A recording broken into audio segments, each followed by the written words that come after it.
afternoon. I'm Mai Rodriguez. Today on Newsfeed at noon. With just 2 days to go before Christmas, heavy rains causing massive flooding in Puerto Princesa City and several other areas in Palawan. In New York, a man is arrested for allegedly killing a woman by setting her on fire on a subway train. After years of delays, Chi Minh City in Vietnam finally opens its first metro line. And an aerial spectacle in Qatar as the country wraps up its 5th annual Hot Air Balloon Festival. Thanks for joining us. Massive flooding again strikes Puerto Princesa City and several municipalities in Palawan following 2 days of heavy rain due to Tropical Depression Romina. Families were evacuated to safer ground. A landslide was also reported in the northern part of the city. Crops in the town of Sofronio Española were destroyed and livestock drowned in the flood. Even the far-flung municipality of Kalayaan in the West Philippine Sea experienced flooding. Meanwhile, a fire struck a resort in El Nido. Authorities have yet to release details of the incident. Onto the holiday rush as the Parañaque Integrated Terminal Exchange sees a record high passenger count. The number of passengers there was at nearly 230,000 last night, way higher than the 203,600 recorded in the same period last year. Many passengers were said to have opted to use the terminal because it has better facilities and air conditioning. Passengers also flocked to other bus terminals in Metro Manila, like those in Cubao and Pasay, for the holiday vacation. Security is tight with additional security and K9 units deployed. The lechon has always been a symbol of wealth and prosperity, a staple on the table during grand celebrations like Christmas and the New Year feasts. But has the economic crunch affected this Filipino tradition? Agatha Gregorio joins us from the lechon capital, La Loma, in Quezon City. Hi, Agatha. Are sales as brisk as they used to be? My vendors we spoke to here in La Loma say sales are up this year, but these are not due to lower prices. In fact, the price of one lechon went up by about 5,000 pesos compared to last year. Sellers say that's because of the spread of African swine fever in 2024. Ngayon po talagang grabe ang taas. Hindi gaya po ng mga pinagdaanan ng pandemic hanggang makalagpas. Ngayon po sobra. Higpit po ng permit po ng NMIS sa inspection po ng baboy. Shorted tayo sa baboy kasi siyempre napakahigpit po ng ating ng meat inspector. Kailangan po kompleto yung natin bago makarating ang baboy sa amin. Kaya safe din po yung mga kapwa Pilipino natin kakain ng lechon. Here at La Loma, 1 kilogram of lechon sells for about 1,000 to 1,500 pesos. But for a whole lechon, Filipinos may have to spend at least 10,000 pesos, with prices going up to 14,000 depending on the size. Despite this, sellers say they still get plenty of buyers in the afternoon in preparation for Christmas parties. Vendors are also struggling with limited supply, as they say they used to be able to get 100 pigs from one truck, but are now just able to get half the number due to tighter regulations on permits. Mai? Agatha, what about lechon alternatives, perhaps for Pinoys hoping to save some money? Mai, compared to your regular lechon, we're seeing far less cochinillo, but online prices go for about 4,500 to 6,000 pesos. After all, in the digital age, some Filipinos are opting to buy their Christmas party dishes online. Back to you, Mai. Thanks. Agatha Gregorio there reporting. The Philippine National Police warns its personnel against firing their guns indiscriminately during the holiday season. PNP spokesperson Brigadier General Jean Fajardo says violators will face sanctions that may include dismissal from service. She adds they no longer muzzle the guns of their personnel, believing that police officers are aware of their responsibility in handling their firearms. Heads up for motorists, better gas up now as fuel prices will go up tomorrow, Christmas Eve. Clean Fuel says the price of diesel will increase by $1.45 per liter, while gas will go up by 6.50 centavos rather. The Energy Department has said oil prices will rise mainly due to the strengthening of the dollar, lower crude stocks in the U.S., and tensions in the Middle East.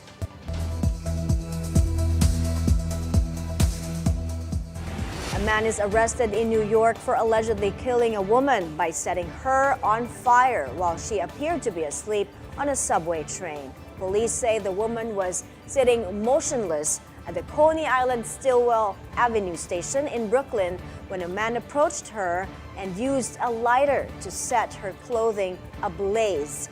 She was pronounced dead at the scene. Investigators believe there was no interaction before the attack and that the two did not appear to know each other.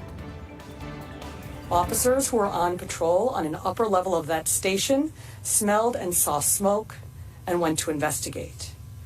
What they saw was a person standing inside the train car, fully engulfed in flames. With the help of an MTA employee and a fire extinguisher, the flames were put out. Unfortunately, it was too late. Unbeknownst to the officers who responded, the suspect had stayed on the scene and was seated on a bench on the platform just outside the train car. And the body-worn cameras on the responding officers produced a very clear, detailed look at the killer. After the NYPD disseminated those images, 3 high school-age New Yorkers called 911 to say that they recognized the suspect. Other transit officers responded to that 911 call and also spotted the man wearing the same gray hoodie, distinct wool hat, paint-splattered pants, and tan boots, already on another moving train. Police radioed ahead to have the train stopped. Then, Transit District 2 officers boarded the stopped train and walked from car to car until they located and arrested the person of interest without further incident. About 4 million trips are taken each weekday on the city's subway. There had been 9 homicides reported on the subway in 2024 compared to 5 in the same period in 2023. Over now to Brazil, where a plane crashed in a tourist spot. Everyone on board was killed. The aircraft's owner and pilot died, along with 9 passengers, all of whom were members of his family. Shops where the plane fell were destroyed, while 17 people on the ground were injured. The plane reportedly first struck the chimney of a building before crashing into the stores. The incident took place in the city of Gramado, which is nestled in a mountainous region and is the most popular tourist destination in Rio Grande do Sul. In Serbia, tens of thousands of people gathered to protest against President Aleksandar Vučić and his ruling Progressive Party. Demonstrators blamed them for a railway station roof collapse last month that killed 15 people. They say the accident resulted from government corruption and nepotism. The ruling coalition denies those charges and have vowed to hold those responsible to account. Sljedeći korak je blokada institucija. The subsequent action is to block the institutions. I see no alternative. There must be a clear pressure on the government.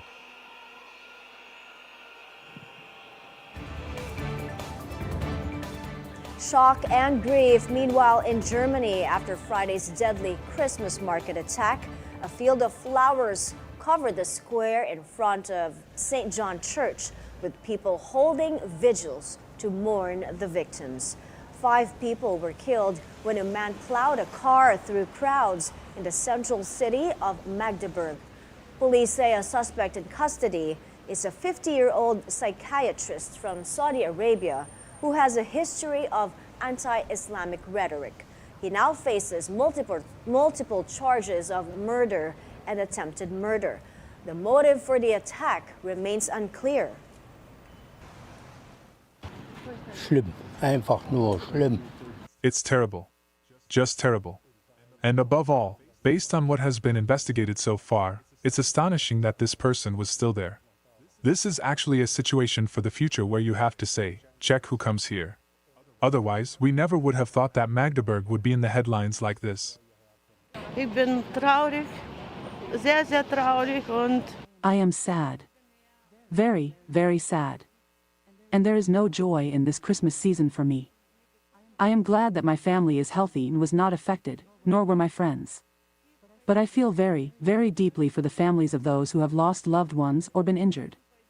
And for the medical professionals, the ambulance and police services, I am there with them. The Catholic faithful wishing a speedy recovery for Pope Francis, who has been suffering from a heavy cold. Francis, who just turned 88, led the weekly Angelus prayer from inside his residence as a precaution. Despite his cold, the Vatican says the Pope's activities in the coming days will continue as part of his commitments this Christmas week. These include marking the start of the Holy Year or Jubilee on Christmas Eve. Well, I'm so happy that at least he's on TV. He's well enough to be sitting in his room, wherever that is. He's comfortable, it's not cold for him, and we could still all see him, so it's okay. We came to see him in person, but I'm happy we saw him on the screen anyways. It is a sad situation. Honestly, for me, he is a pope I care for deeply. He seems to be someone who truly represents the current global situation and the feelings of people. I wish for his recovery, for him to get better. I know he is older and has done so much for the church and the world. From the bottom of my heart, I hope this is just a cold. The Jubilee is approaching, so we are sending him lots of love, lots of love.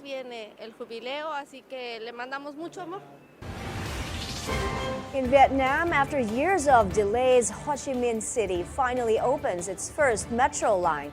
Thousands lined up to ride the train that runs nearly 20 kilometers from the city center. The project, funded largely by Japanese government loans, was first approved in 2007. When construction began in 2012, authorities vowed the line would be up and running in just 5 years. But several factors have pushed back its launch, including slow capital disbursement, unexpected technical problems, personnel difficulties, and the COVID-19 pandemic. In the meantime, cars and motorbikes multiplied in the city, making the metropolis hugely congested, increasingly polluted, and time-consuming to navigate. We're taking a break. Up ahead, car sales in the country rise amid higher demand for commercial vehicles. That and more when Newsfeed at Noon returns.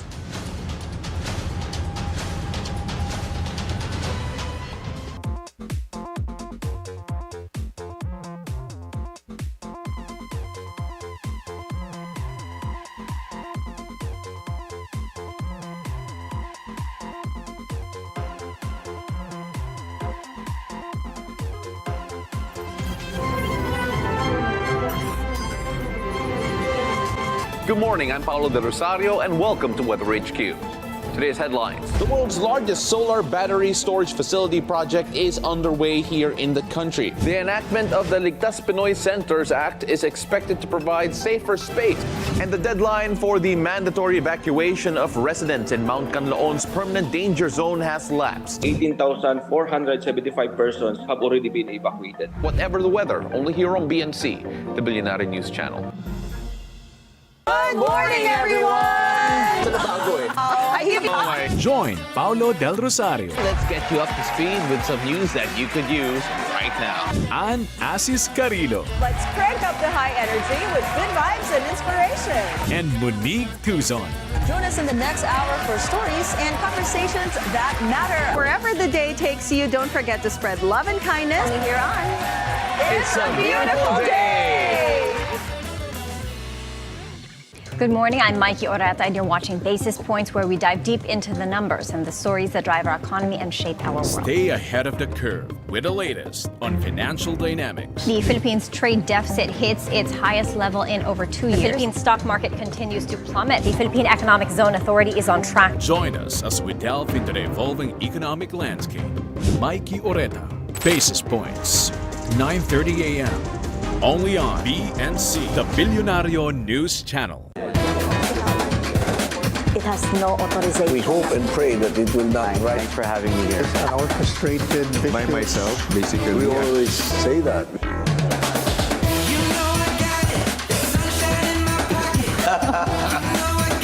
It depends. A well-concerted effort. Perhaps I can reiterate. My greatest beefsteak. Iba pala yun. This is The Scorecard, Where you score the latest sports news and in-depth views. I'm Anton Rojas. I'm Erica Christensen. Get ready. Be prepared. Get to the latest stories, updates, and reports about what's happening in the world of sports. Hosted by Anton Rojas, Erica Christensen. Where sports is our business and business is our sport. The Scorecard, 9:30 p.m. on BNC, the Bilyonaryo News Channel. The latest news. Huwag tayo susuko kung ano man ang mga struggles natin. My strong feeling against animal cruelty that led me here. National issues, the political scene. We can be the digital hub, the political hub, the security hub, the economic hub. And conversations with prominent personalities. Pilipino tayo, ano man ang kulay mo, pag-usapan natin, ay yung makakabuti sa Pilipinas. Be timely informed, be insightful of the news. Always stay at the forefront.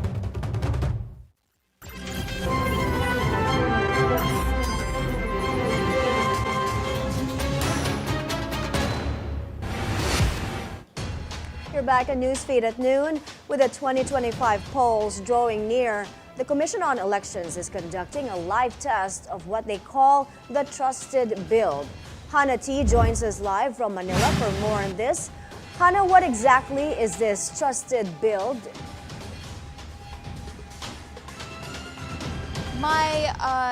The COMELEC is making sure that the 2025 elections is smooth, and it is making sure our automated election system is safe and reliable through what they call the trusted build. Simply put, the trusted build is a process that makes sure the software running our voting machines works properly and can't be hacked or tampered with. This starts with experts and watchdogs checking the software code to make sure it's clean and free from any issues. Once they're sure it's secure, the software is locked in a safe environment where no one can change it.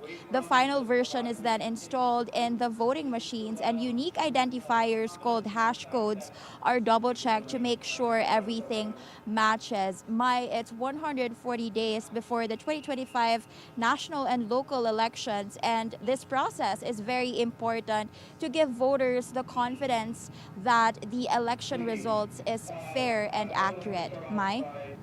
Hannah, have there been any findings from groups or watchdogs regarding supposed anomalies in the Trusted Build so far? There were anomalies found by the NAMFREL during the 2022 elections. They noted some discrepancy in the hash code, and they said the code published did not match the code generated, and they said one character was different, but according to them, it was a human error, and it did not have any general effect in the 2022 elections. But so far, as of now, there have been no issues or findings in the Trusted Build. Back to you, Mai. Thank you for reporting, Hanati. An update now on the rumbling Mount Canlaon. PHIVOLCS says the volcano recently emitted over 7,000 tons of sulfur dioxide while recording 8 volcanic earthquakes. Canlaon remains under alert level 3, meaning a dangerous eruption is still possible. Authorities have said it may expand the danger zone to 10 kilometers due to the Lahar flow. President Bongbong Marcos has shelled out 60 million pesos worth of aid for affected areas in Canlaon City and Negros Oriental Province. Heads up for Filipinos looking to work abroad. The Kingdom of Saudi Arabia is looking for skilled workers in preparation for the World Cup 2030. The projects include rail and line constructions at the Red Sea. During a meeting with Saudi Arabia's ambassador in Malacanang, President Marcos hailed the good relations between their two countries.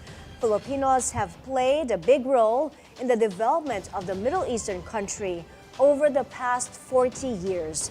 There are currently about 1 million Filipino workers in Saudi Arabia.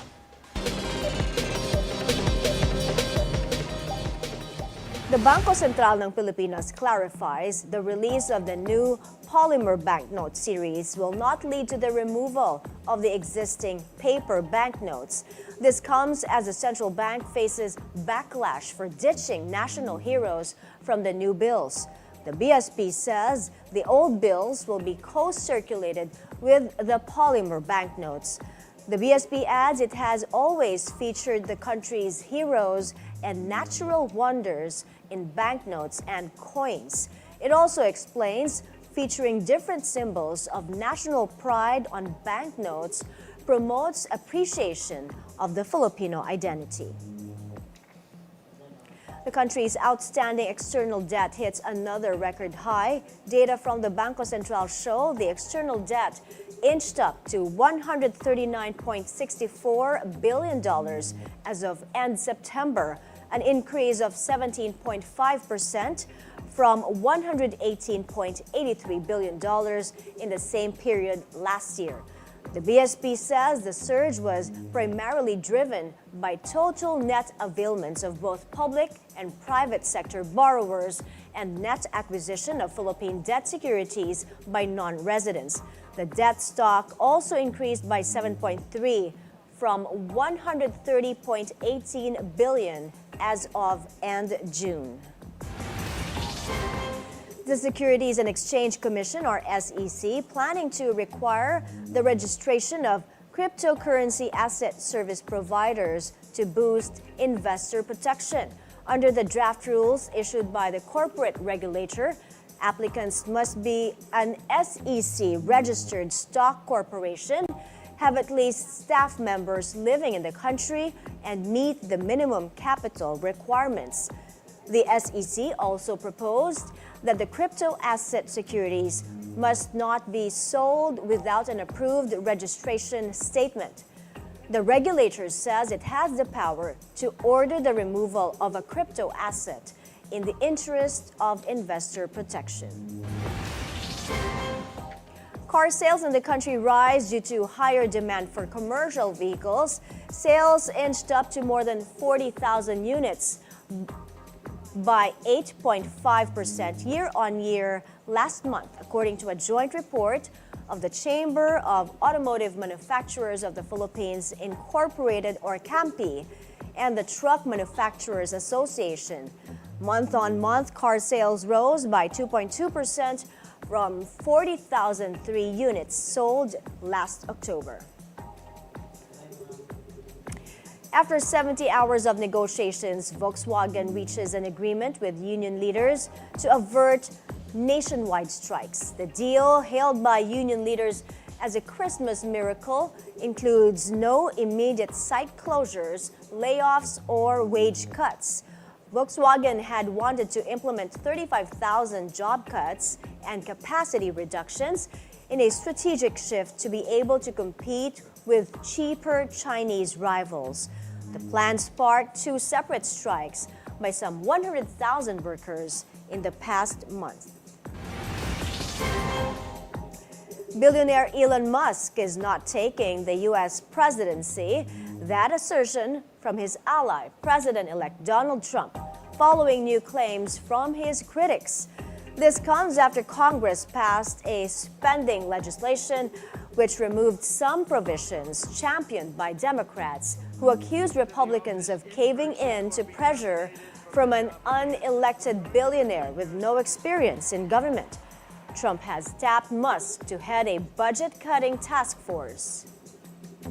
But I will order federal workers to get back to the office in person or be terminated from the job immediately.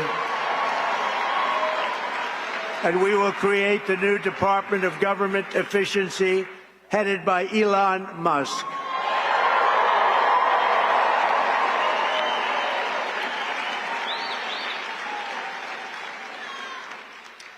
And no, he's not taking the presidency. I like having smart people.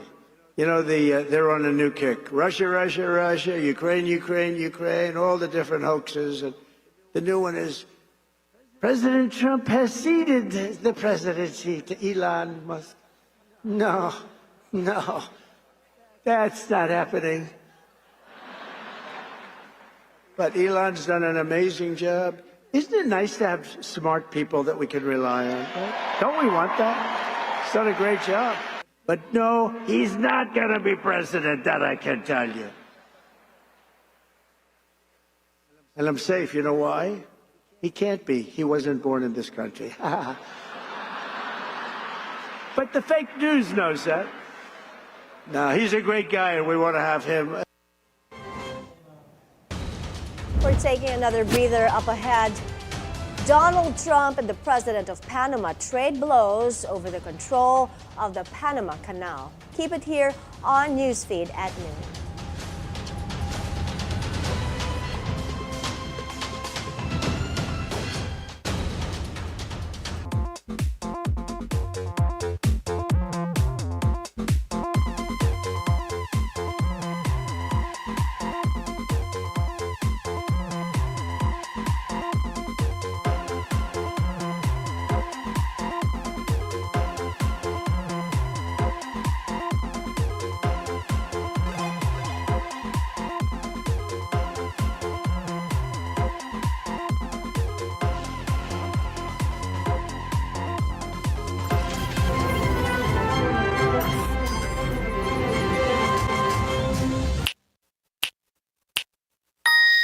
Definitely, competition will be much stiffer because while we have the six, you have Maya Bank, we have Uno Digital Bank, Uno Bank, GoTime, Overseas Filipino Bank, and of course Maya.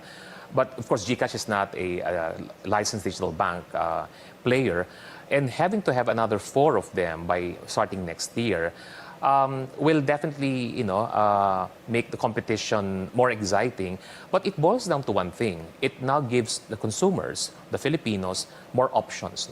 And I think the bottom line here is really on how to further promote inclusive digital finance. Ito po si Father Nono. Ako po si Father Fiel Pareha. Ako si Risa Singson Kaupeng. Kape at pandasal na po tayo. Ito po si Cardinal Chito Tagli.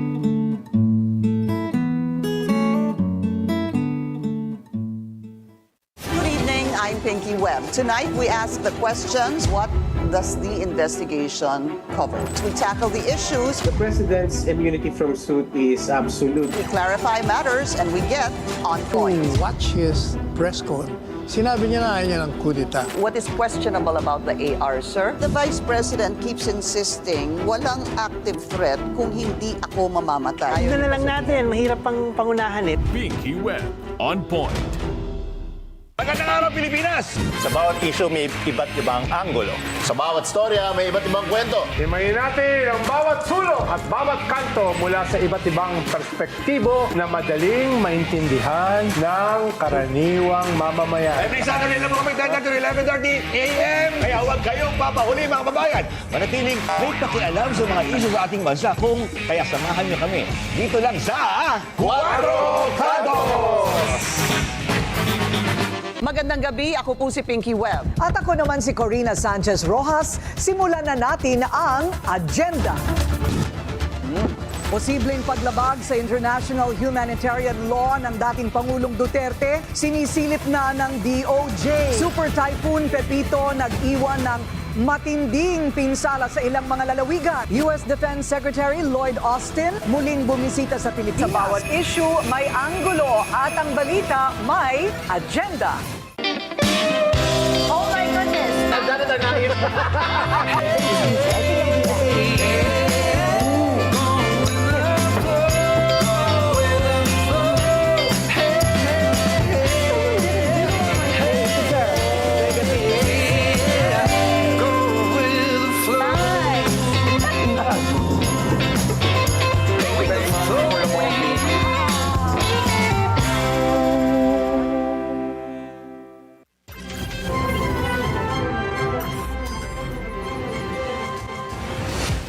Welcome back to Newsfeed at noon. Again, the headlines. With just 2 days to go before Christmas, heavy rains causing massive flooding in Puerto Princesa City and several other areas in Palawan.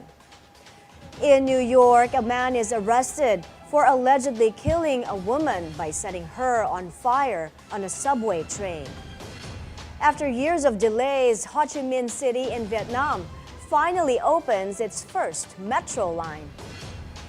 And an aerial spectacle in Qatar as the country wraps up its 5th annual Hot Air Balloon Festival. Let's now get an update on the weather. Joining us now on the line, Pag-asa weather specialist Glyza Escolar. Glyza, first off, what's the update on Tropical Depression Romina? Good afternoon, Miss Mai. At para sa lagay ng ating panahon, ang bagyong Romina ay hindi na direkta nakaka-apekto sa bansa pero apektado pa rin ang trough nito, ang Palawan. Expect cloudy skies with scattered rains and thunderstorms over Palawan at posible pa rin po yung mga flash floods at landslide dahil inaasahan pa rin na may mga matitinding mga pag-ulan sa bahaging yan po ng ating bansa. Samantala sa Visayas, Bicol Region, Calabarzon and the rest of Mimaropa, expect pa rin po natin yung cloudy skies with scattered rains and thunderstorms dahil naman po yan sa shear line. At posible pa rin po ang banta ng pagbaha at pagguho ng lupa dahil sa malalakas na mga pag-ulan. Sa Metro Manila, Cagayan Valley, Cordillera Administrative Region, Aurora, Bulacan at Nueva Ecija, maulap pa rin po ang kalangitan at posible ang mga pag-ulan dahil sa epekto ng amihan. Samantala sa nalalabing bahagi ng Luzon, bahagyang maulap na lang po ang kalangitan at posible ang mga panandaliang ambon. Dito sa Mindanao ay magiging maaliwalas ang panahon at tanging mga localized thunderstorms at rain showers po ang ating inaasahan. Sa araw po ng bukas at sa araw po ng Pasko, dito sa Metro Manila ay inaasahang magiging maulap ang kalangitan at posible po ang mga pagulan lalo na po sa December 25. Opo. Yan po ang latest mula dito sa Weather Forecasting Center ng Pag-asa. Ito si Glyza Escolar, nag-uulat. Glyza, may forecast na ba para sa bagong taon o di kaya sa paparating na weekend? Kasi papaalis din yung ibang mga papunta sa probinsya nila, di ba? By Friday or Saturday. Yes po, Miss Mai. Naglabas po tayo ng outlook for this week at meron din po tayong nilabas na outlook for Christmas holidays po. At maglalabas po tayo ng outlook naman po para sa New Year, likely po by December 29. So again, maulan ba ang Pasko, Glyza? Opo, maulan po ang Pasko dito po sa Cagayan Valley, Central Luzon, Metro Manila, Calabarzon, Mimaropa at dito po sa ilang bahagi po ng Bicol Region at Eastern Visayas dahil sa umiira po na amihan at shear line. So itong amihan ng dahilan ng pag-ulan, ano? Pero hindi naman masyadong malakas ang ulan, Glyza? Dito po sa Cagayan Valley, maging sa Cordillera at Administrative Region at Central Luzon ay hindi naman po ganong kalakasan ng ulan. Pero by December 25, may inaasahan po tayong malalakas na mga pag-ulan. Dito sa Metro Manila, maging dito po sa bahagi po ng Bicol Region, Quezon Province at Aurora, maging sa Samar Provinces.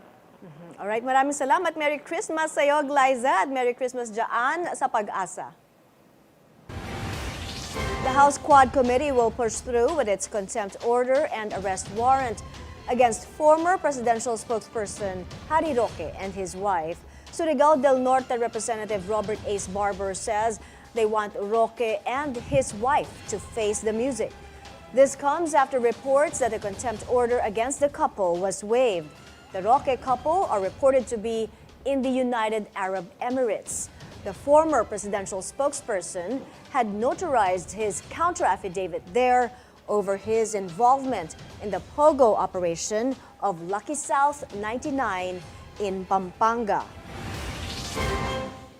The Philippine National Police says they've confiscated over 20 billion pesos worth of illegal drugs in the year 2024. That's from January 1 to December 15 across 46,000 anti-drug operations nationwide. According to PNP Chief General Romel Marbil, the figure is 101% more than the amount confiscated in 2023. With this, more than 57,000 people were arrested. The confiscated drugs include meth, marijuana, ecstasy, cocaine, ketamine, and kush. A lawmaker urges the Transportation Department to extend the operations of major train lines at night. Representative Percy Sandanya says the extended operations of the LRT 1 and 2 as well as the MRT 3 should not only take place during Christmas. Sandanya also pointed out that other major Asian cities have extended train operations until midnight. The lawmaker also urged the department to listen to affected commuters such as the BPO and night shift workers. The DOTR has earlier rejected calls to extend train operating hours amid Metro Manila's worsening traffic situation.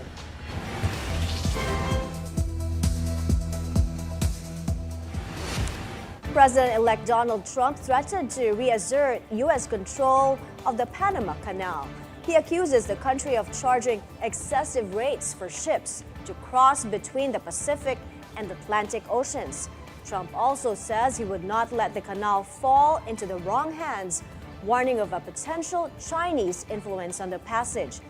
A subsidiary of Hong Kong-based CK Hutchinson Holdings has managed two ports located in the Caribbean and Pacific entrances to the canal. The United States is the #1 user of the Panama Canal, with over 72% of all transits heading to or from U.S. ports. Think of that. So we built it. We're the ones that use it. They gave it away. Considered one of the one of the great wonders of the world.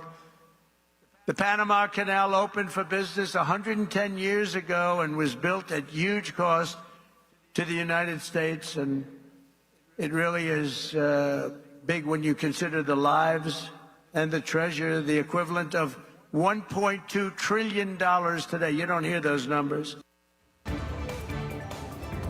Panamanian President Jose Raul Mulino rejects Trump's claims of overcharging.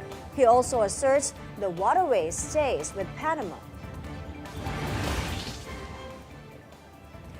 In another controversial policy, President-elect Trump says he will rename North America's tallest mountain Denali after William McKinley.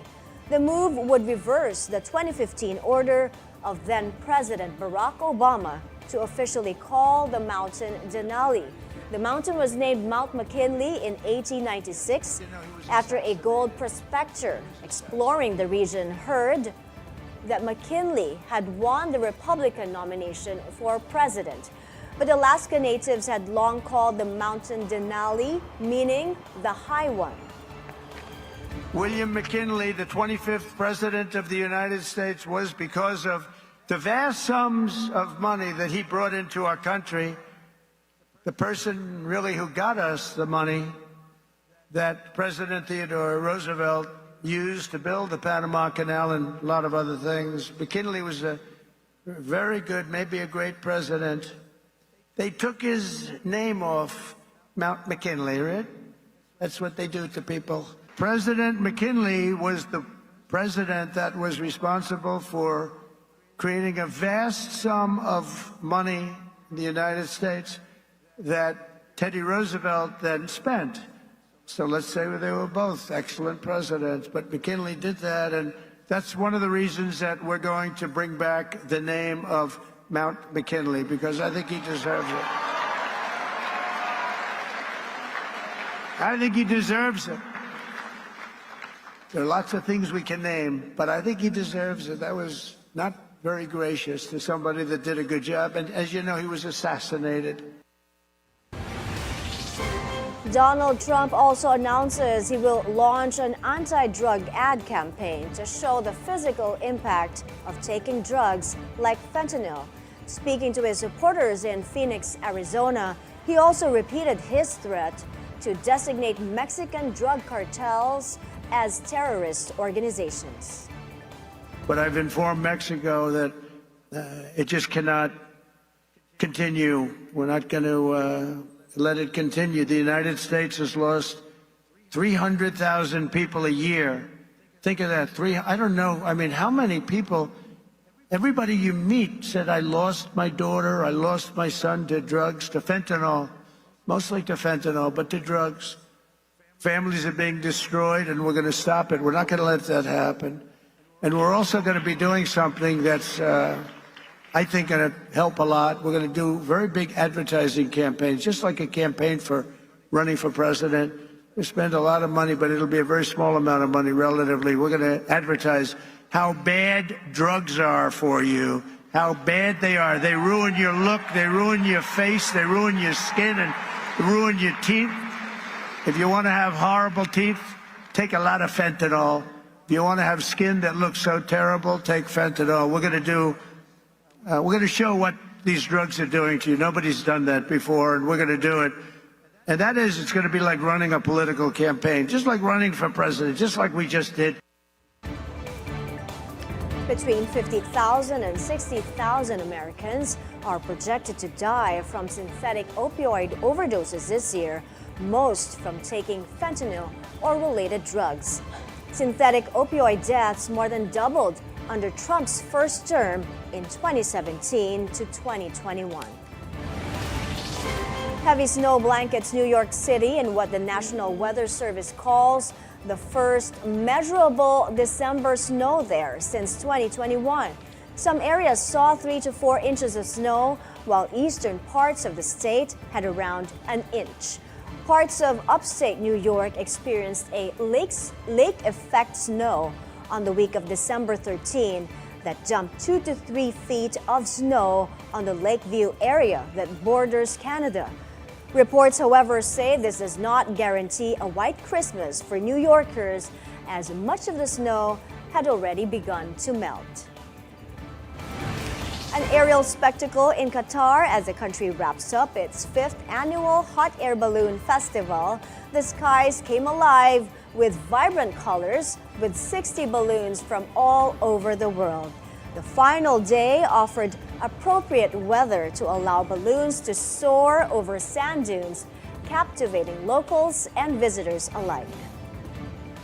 We'll be doing flights all throughout the week from Doha, but the winds today were very special, so it allowed us to come down to the sand dunes and do a flight through the sand dunes, which is very exciting for people who don't see sand dunes regularly in their own country. The event has grown each year and attracted tourists from all over. The balloons for me are very exciting. They're a fantastic way to see the world. It's a different form of aviation. It's a very good way of interacting with the local community and getting to meet new people, because with a balloon, you never know where you're going to land. Each year the event has grown and grown, and this year we've had more special shapes than any other year before, and it's been a fantastic week of flying. In Rome, a restored Trevi fountain was unveiled Sunday after more than 2 months of cleaning and restoration. This is part of Rome's preparations for the 2025 Roman Catholic Holy Year. The work included removing dirt, iron oxide, and limescale from the 18th century monument, one of the most popular of Rome's many tourist attractions.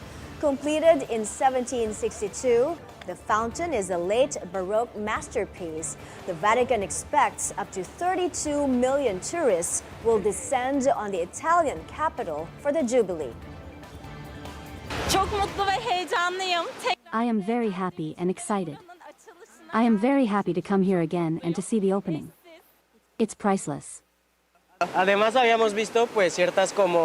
Also, we had seen, well, certain opinions from people saying things like, it's closed. Rome isn't that great right now, the fountain is closed. But we arrived here, and it was a pleasant surprise that we coincided with the inauguration today.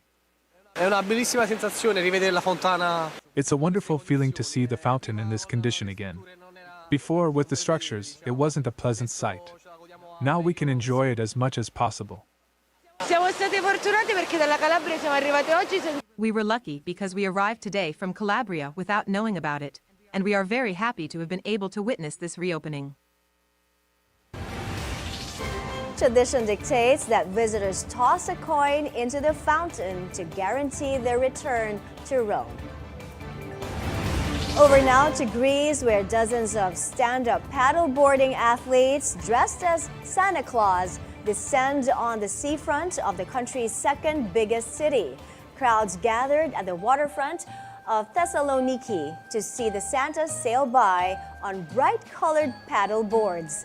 The parade began in front of the city's White Tower, a 15th century museum, and ended at the port. Around 30 athletes joined the annual event. A 90-year-old grandma from Taiwan proves it's never too late to become a weightlifting champion. Changchen Chinmei lifted 35 kilos of barbell with her children, grandkids, and great-grandchildren in attendance. She even lifted 45 kilos in a competition for persons aged 70 and above. The 90-year-old Lola took up the sport last year at the urging of her grandchildren after she was diagnosed with Parkinson's disease. Amazing woman. Still to come, Ukraine's Alexander Usyk defeats Britain's Tyson Fury to remain boxing's undisputed heavyweight king. The details after the break. Stay with us.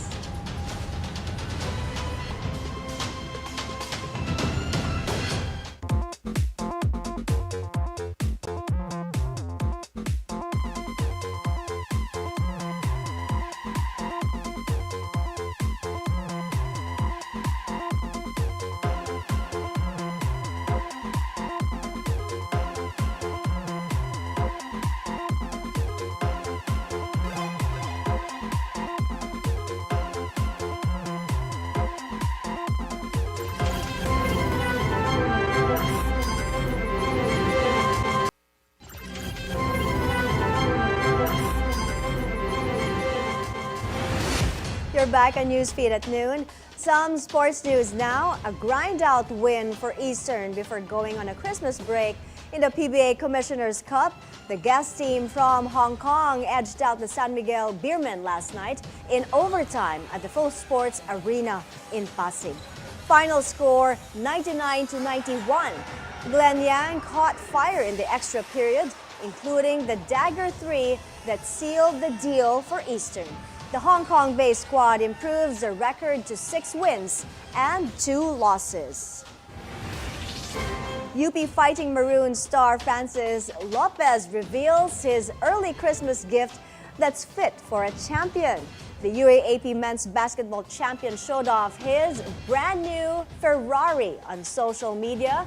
Francis captioned his post with, quote, "Early Christmas gift, Merry Christmas and Happy New Year, everyone." Lopez was a key factor for UP's championship campaign in season 87. He fired a clutch triple in Game 3 against LaSalle, which ultimately helped the Fighting Maroons reclaim the crown in the finals. In boxing, Alexander Usyk remains undefeated and the sport's undisputed heavyweight king. The Ukrainian fighter defeated Britain's Tyson Fury by unanimous decision to retain his WBA Super, WBO, and WBC heavyweight titles. Ukrainian President Volodymyr Zelensky lauded the boxer on social media, saying his victory is a morale booster amid the country's war against Russia.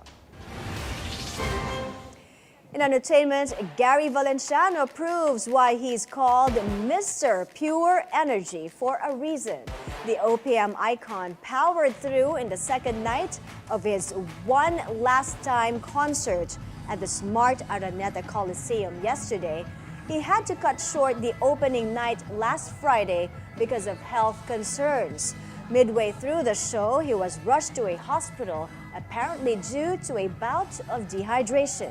It's no secret that he's been living with diabetes.